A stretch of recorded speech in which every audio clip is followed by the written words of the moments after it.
done this in the past, in making a distinction between faith and belief, saying that faith differs from belief by the fact that the devil believes in God, but the devil has no faith.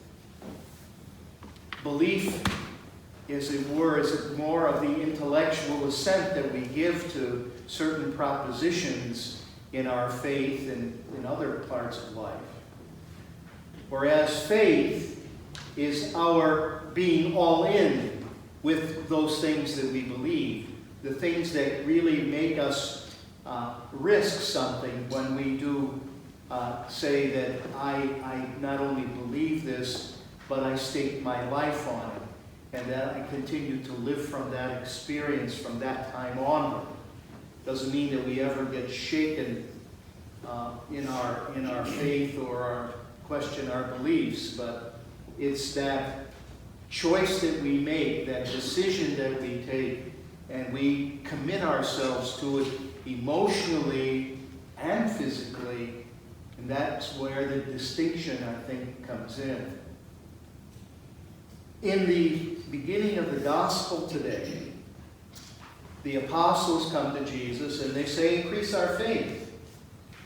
And Jesus immediately responds by saying, if you had faith the size of a mustard seed, so, I couldn't find the one that's in my wallet on a little piece of paper, but it's tiny to start with, and after so many years it's kind of smooshed anyway. But it's so small that it really would have registered with his audience that, if your faith is just that big, you could say to this mulberry tree, which had, a great big root system, be uprooted and, thrown into the sea. And, and it would obey you. And in the other Gospels, in Mark and in Matthew, Jesus says something similar, but about moving mountains. And he's not trying to, set up some kind of a magic kind of idea. But what he's trying to get at is your faith has already been given to you as a gift. And that is one of those truths about our faith that we sometimes forget. It's given to us.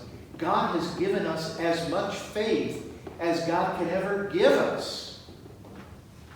So if we say increase our faith or what have you, what we're really doing is asking for God to stir it up in us, to encourage us, to strengthen us to live from that faith commitment that we've made, because he can't give us any more of it. If I gave you that gift, I want you to use it. And that's really what that saying about the mulberry tree being uprooted and planted in the sea is all about. It's that image of just that much faith being put into practice is more than sufficient. And it was a struggle because, that they thought at times, just like some of us do, and maybe we fall prey to this idea more often than not, that I pray for someone's healing, I pray for someone's consolation, I pray for someone to get a job, I pray for peace in the world, I pray for this, I pray for that, and maybe I don't have enough faith because those things don't happen. And there are those who teach that, if you're praying for something and it doesn't come about, then obviously you don't have enough faith. Well, that's not true. The very fact that you would pray for somebody, or pray for a situation to change, or pray that something would be different in your own life, is already an example that you have the gift of faith, that you trust in God that much, that you have given yourself over to this so much, that you put it out there. And it doesn't mean that we can't be discouraged or even refused in what we ask. But it isn't because we don't have enough faith. Because then all that becomes is then, how much more can I do to convince you, God, that I want this or that we need this or whatever? And that's not the way it works. And so then when Jesus told them that part of it, it was just to encourage them to use the gift they had already been given. Just like in the second letter to Timothy today, the second lesson, when Paul is addressing Timothy and reminding him about his ordination, when Paul laid hands on him, made him the overseer of that church where he was reminding him of how he was from a family of faith and how that was really something that was handed on to him, but something that then he had to take hold of. And then Paul says, you have to rekindle.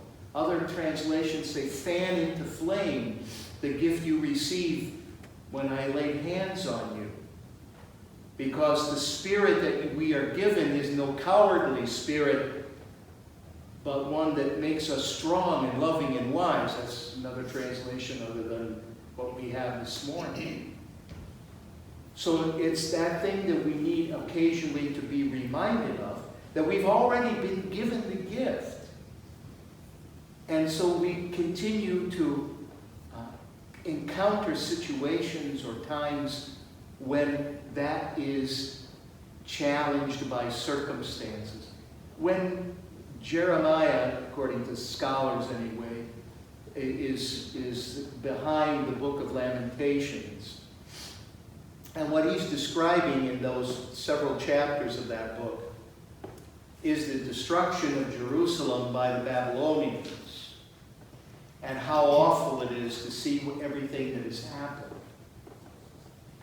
But it never shakes Jeremiah's faith. And he tries to convey as well to the people that their faith in Yahweh should not be shaken, even in the midst of that. Because a couple of chapters in, we have those words that the faithfulness of the Lord is never ended. They are renewed it's renewed every morning. Great is his faithfulness. It's a reminder to the people that even in the midst of all of that, that gift of faith that they were given is still something that they can fan into flame, that he can give the strength for them to stand straight, stand up, don't be afraid, don't be cowed by the circumstances, but by the grace of God, by the gift of faith, keep on believing, but most of all, keep on trusting that God is going to do what it is that needs to be done. And on the basis of that, if we look at the second part of the gospel today, when Jesus says, would you do this if you were the master with slaves? When they come in, would you say, oh, come on, you sit down now and I'll serve you? And he said, no, you wouldn't do that. He understands the society that he's in. You'd say, wait on me first, and then you can eat and drink. And then he goes on to say, when you've done everything that you are supposed to do, say, we're worthless slaves. We've done no more than our duty. And I think that, in the context of what he says about faith, is a reminder to us that we are called to live out that faith. That's really the relationship here. This is what we're called to do. And that we shouldn't expect God to say, thank you for believing. Thank you for doing this. From a human point of view, those words seem pretty harsh. And we all know that when we do things, particularly in the church, if no one thanks us, we can feel hurt. We might even get resentful and eventually say, I'm not doing it ever again. If it can't be acknowledged somehow.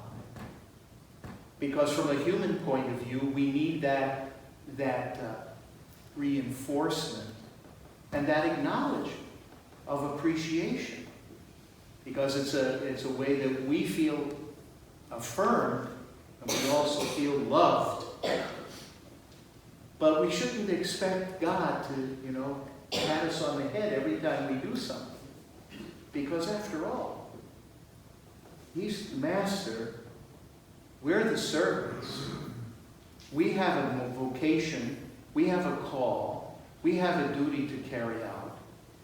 And all we need to do is ask for that strengthening, that encouraging to continue to carry it out, to do it, to live that gift of faith that's been given to us that can't grow anymore, but that can certainly be exercised. Just think of anything in your life right now that is, bothersome. Maybe it's illness.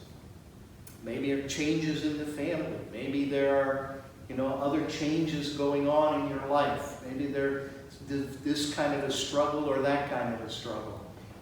Maybe a job being lost.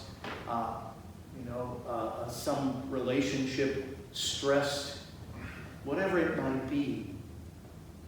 That's an opportunity to allow that faith of yours, by God's grace, to be fanned into flame so maybe you can forgive a person that's offended you, that you've been clinging to this grudge for all this time, and now maybe you can do that because this is what God wants you to do.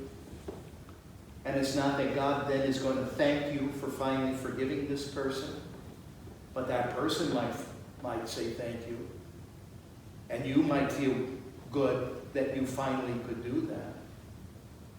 Or being, giving of yourself, giving more time to some worthy community activity, that extra effort that's necessary for you to do that, even though you may not want to, or because you've done it before, but you really still feel drawn to it, that what gives you the energy to get over the hump, as it were, is the Lord strengthening so that you can go ahead and do that thing. Because that's the service that maybe God wants you to be giving at that time.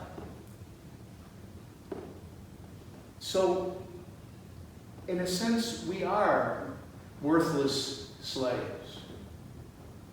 In a sense, we are these useless servants. But that doesn't mean that God takes us for granted, or that God doesn't really care about what we do because if I don't do it, He can get somebody else. What it ultimately means is that we have no claim on God and God's love and mercy. We can't make the Lord love us any more than He can give us more faith than we already have as the gift entire and whole that He's given us. But what it does tell us is that this one who has called us and made us His own through baptism, who comes to us every time we gather here in word and in sacrament to strengthen us, to be with us, to remind us who we are and whose we are, that this one is always with us, watching us, guiding us, strengthening us, and never calling us to do anything that we're not already equipped to do. Because He knows us better than we know ourselves. He knows what we're made of. He knows the gifts that He's given us, and He wants us to use them. He may not thank us for using them in this life, but we will come to know the love and the gratitude of God in the next.